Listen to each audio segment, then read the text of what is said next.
Trotzdem wir dem Engländer an Zahl weit unterlegen waren, griffen wir bei Mechili am 6. April 1941 an. Ja, wir stießen sogar mit Teilen unserer Streitmacht gleichzeitig nach Derna, um dort schon die Küstenstraße in Besitz zu bekommen und dem Feind den weiteren Rückzug aus der Cyrenaica zu verlegen. Beide Angriffe hatten durchschlagenden Erfolg. Bei Mechili wurden mehrere tausend Mann, ein paar Generale gefangen genommen. Auch bei Derna fielen uns ein paar hundert Engländer und vor allem 5 englische Generale in die Hand. Wie es bei Operationen ist, die blitzartig durchgeführt werden. Es gab für die Truppe keine Ruhe.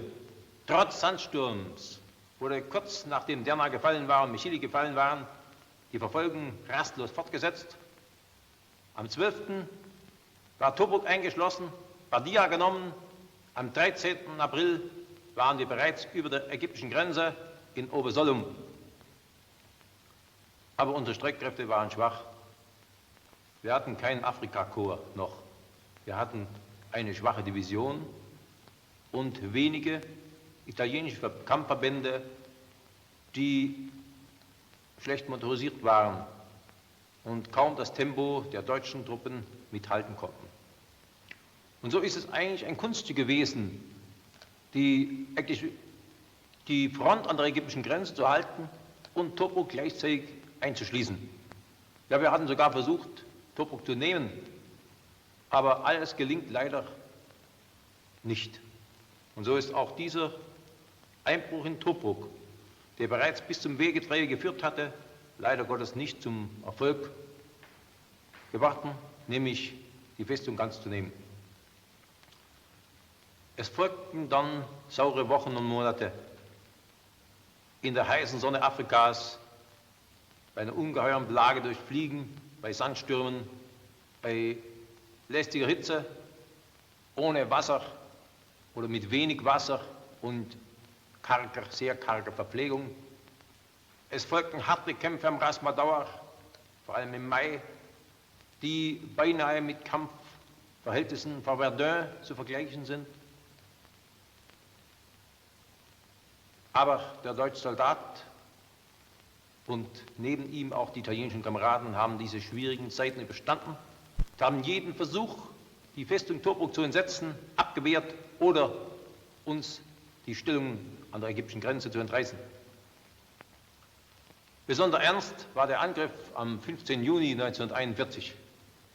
Hier hatte Churchill bestimmt gehofft, nachdem er ca. 500 Panzer modernster Art gegen die Stellungen an der ägyptischen Grenze rollen ließ, die schwachen Truppen, die dort waren, zu überrollen und bis Tobruk durchzustoßen. Es ist diese Schlacht, die 3 Tage dauerte, zu einer Vernichtungsschlacht für den Feind geworden. 249 Panzer wurden damals dem Feind auf den Höhen bei Obersollum und Halbaya abgeschossen. Noch gab er das Rennen nicht aus. Beide Teile rüsten fieberhaft. Die Verhältnisse der Engländer waren damals noch recht günstig. Sie bekamen verhältnismäßig viel auf dem Seewege heran nach Ägypten, während unsere Nachschubverhältnisse doch schon sehr stark unter den Einflüssen der feindlichen Luftwaffe und der U-Boote litten. Im November, 18. November, kam es dann zur nächsten großen Schlacht.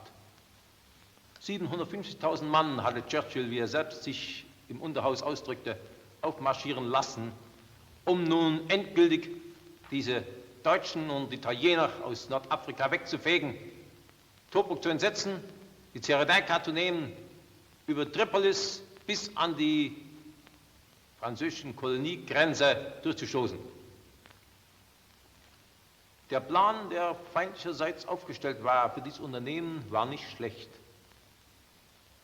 Und er wäre voraussichtlich gelungen, wenn nicht die deutsche Truppe außergewöhnlich beweglich den Kampf geführt hätte. Mit dieser gewaltigen Übermacht, die mehr als 10-fach zu bezeichnen war. Es Es kamen harte Wochen und Monate, Tag für Tag Schlachten, die uns mal einen großen Erfolg brachten, mal uns an den Rand des Verderbens brachten, und doch haben die deutschen Soldaten und Führer diese schweren Tage durchgestanden. Allerdings war es nicht möglich, den Raum zu halten, den wir bei Beginn der Schlacht gehabt haben. Die Nachschubverhältnisse waren so ungünstig und der Verbrauch im Lauf dieser Wochen war so stark gewesen, dass ich mich als Führer der damaligen Panzergruppe Afrika entschließen musste, den Kampf abzubrechen in diesen Räumen um Tobruk und schließlich weiter und weiter nach Westen auszuweichen. Es ist mir dieser Entschluss bitter schwer gefallen, Tobruk freizugeben, das wir nun über ein halbes Jahr belagert hatten, und vor dem Feind zu weichen. Und man macht sich keinen Begriff von den Schwierigkeiten, die ich damals hatte, schon deshalb, weil ein großer Teil meiner Truppen gar nicht motorisiert war. Ich habe sie nicht geopfert, sondern die motorisierten Truppen haben brav sich vorgestellt vor die nicht motorisierten, haben ihren Rückzug gedeckt und haben dem Engländer keine Möglichkeit gegeben, hier größere Beute zu machen oder uns größere Verluste zuzufügen. Der Rückzug durch die Cyrenaika ist feindlicherseits als Meisterstück bezeichnet worden. Wir haben uns vom Feind gelöst und haben an der Stelle, an der wir wieder uns stellen wollten, uns gestellt. Haben ihm bei Agdabia Ende des Jahres 41 erneut die Zähne gezeigt, mit ein paar neuen Panzern, die aus Europa gekommen waren, haben ihm gezeigt, dass wir noch die Alten sind, die zuhauen, wo es geht, und haben uns nach dem Kampf im Sandsturm wieder abgesetzt. Denn noch waren die Verhältnisse nicht so geordnet, dass ich einen Kampf auf Leben und Tod bei Agdabia riskieren konnte. 14 Tage später war der Feind bei unserer neuen Stellung bei Al-Gaila aufmarschiert, schien bereit zu sein zum Sprung. Aber wir hatten auch nicht gerastet. Wir waren auch bereit. Und wir sind früher gesprungen als der Feind. Vielleicht nur einige Tage, aber diese wenige Spanne Zeit war entscheidend. Unser erster Hieb, den wir am 21. Januar dem Feind versetzt haben, der saß so fest, dass die Vorbereitungen des Feindes mit einem Schlag über den Haufen geworfen waren. Am anderen Morgen waren wir schon über 80 Kilometer durch den Feind durchgestoßen und nahmen Agdabia wieder in Besitz und rasteten dort nicht, sondern wir stießen weiter nach Antelat, weitere 120 Kilometer in die Wüste hinein und drängten den Engländer mehr und mehr in den Sand, dorthin, wo er zwar Vorräte liegen hatte, aber er wusste ganz genau, durch unseren Stoß hatten wir ihm den Nachschub, die Verbindung nach rückwärts abgeschnitten und drohten ihn völlig einzukreisen und zu vernichten. Er versuchte sich dieser Einkreisung zu entziehen unter schweren Verlusten an Panzern, gelang ihm da und dort durchzubrechen, aber er musste seinen ganzen Vorratslager, seine ganzen Bereitstellungsräume gefüllt mit Waffen, mit insbesondere Munition und Sprit musste er liegen lassen, und die kamen uns nun zu gut. Wir haben auch dort bei Anderlat nicht den Kampf abgebrochen, um nun wieder zurückzugehen, etwa in die alte Stellung, sondern nun hatten wir Oberhand. Der nächste Schlag ging nach Sus, vernichtete dort weitere Kräfte des Feindes, und dann fiel am 29. Januar nach einem Gewaltmarsch in der Nacht zuvor Benghazi.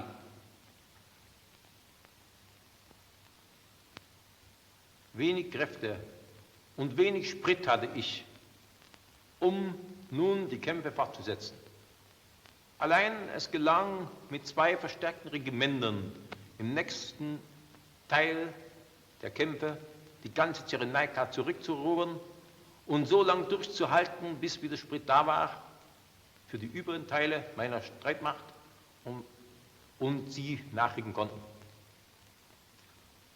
Das war der große Angriff des Feindes in dem Winter 1941 auf 42, der letzten Endes damit abschloss, dass wir wenigstens die Cyrenaika uns wiedergenommen hatten und damit dem Gegner die Möglichkeit nahmen, aus den günstigen Räumen der Cyrenaika mit Flotte und Luftwaffe gegen das verbündete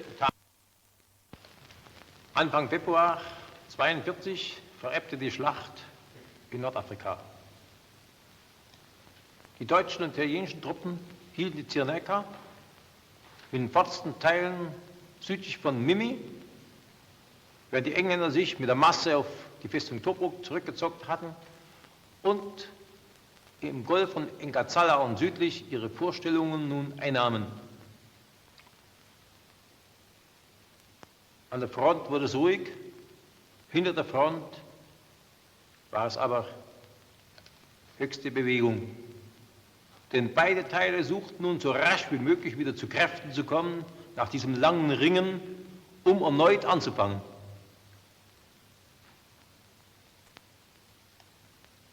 Was die deutschen und italienischen Truppen anbelangt, so verbesserten wir von Zeit zu Zeit unsere Stellungen, je mehr Truppen und je mehr Kräfte da waren, in der festen Absicht, die günstigste Ausgangsstellung für den nächsten Schlag zu gewinnen.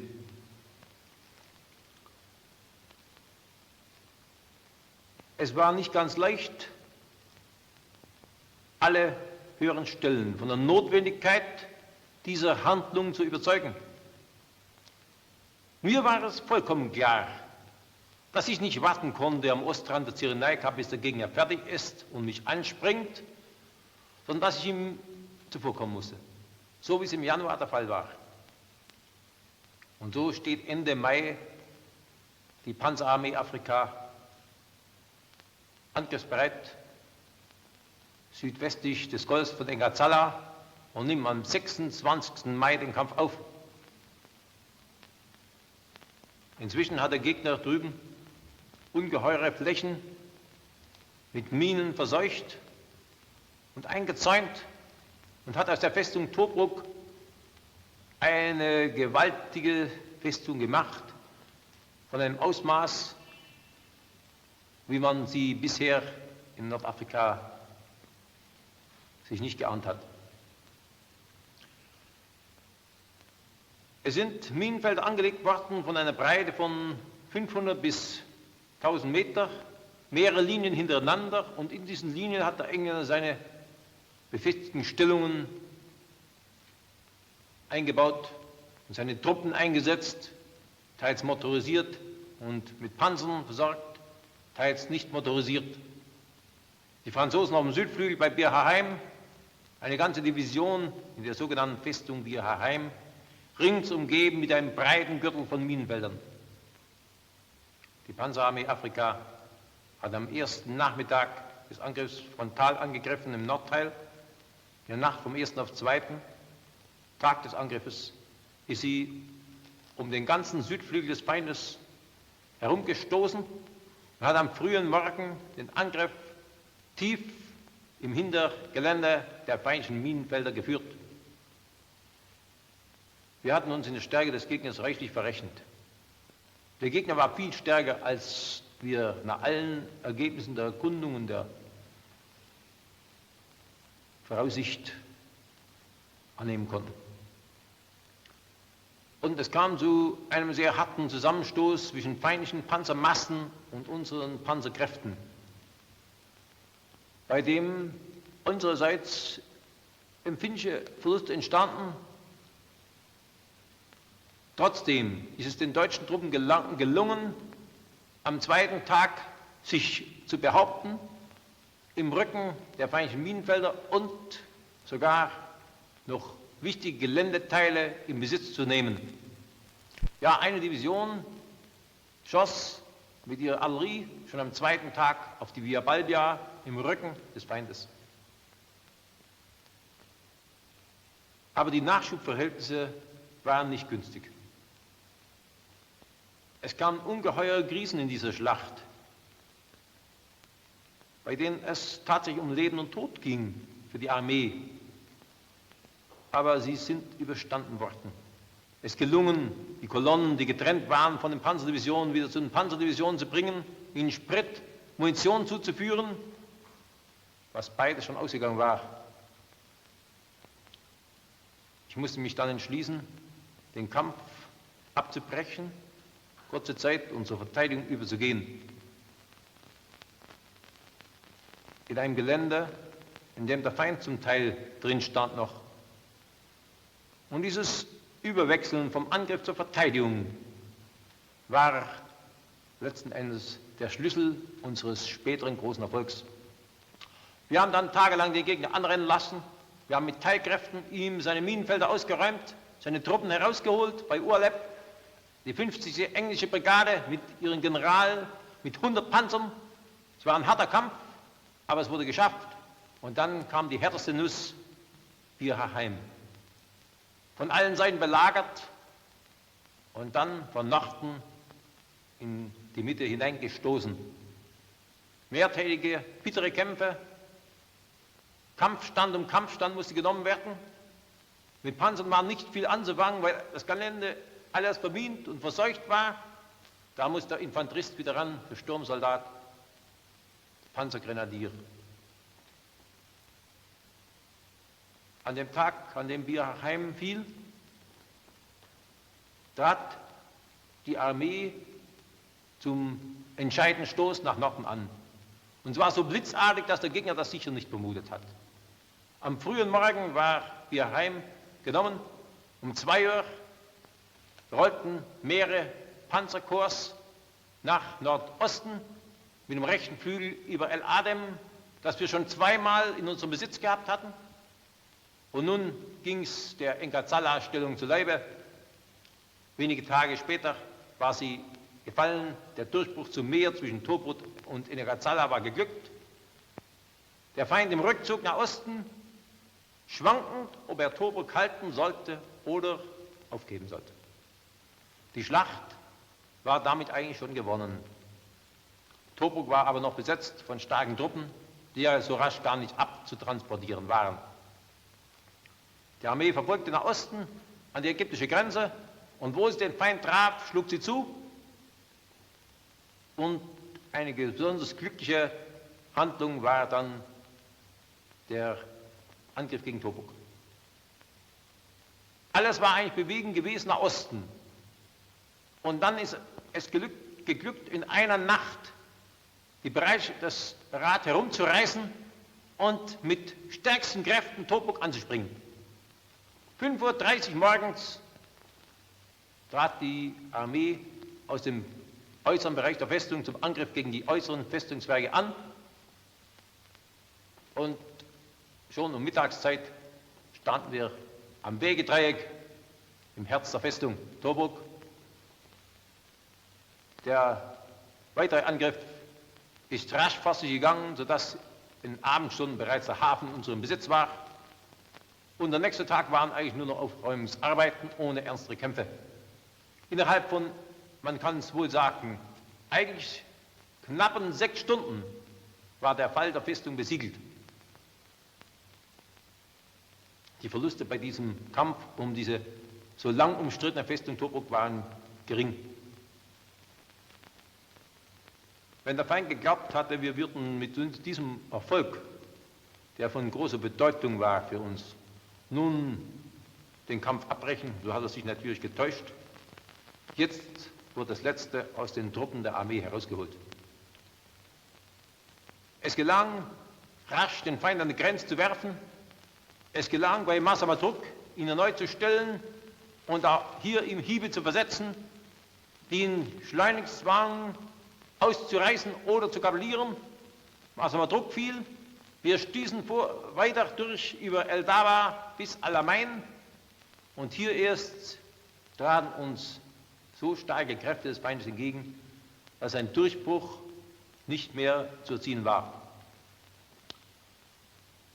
Es ist zwar gelungen, die Hauptwerke dieser Allemeinstellung, die vom engeren mehrjähriger Arbeit wohl erstellt worden waren, in Besitz zu bekommen, aber dahinter marschierten nun Panzer über Panzer auf beim Feind und Truppen über Truppen Nicht nur die Armee aus dem Delta, sondern die Armee aus dem Syrien war herangeholt und sperrte uns nun den Weg nach Ägypten hinein.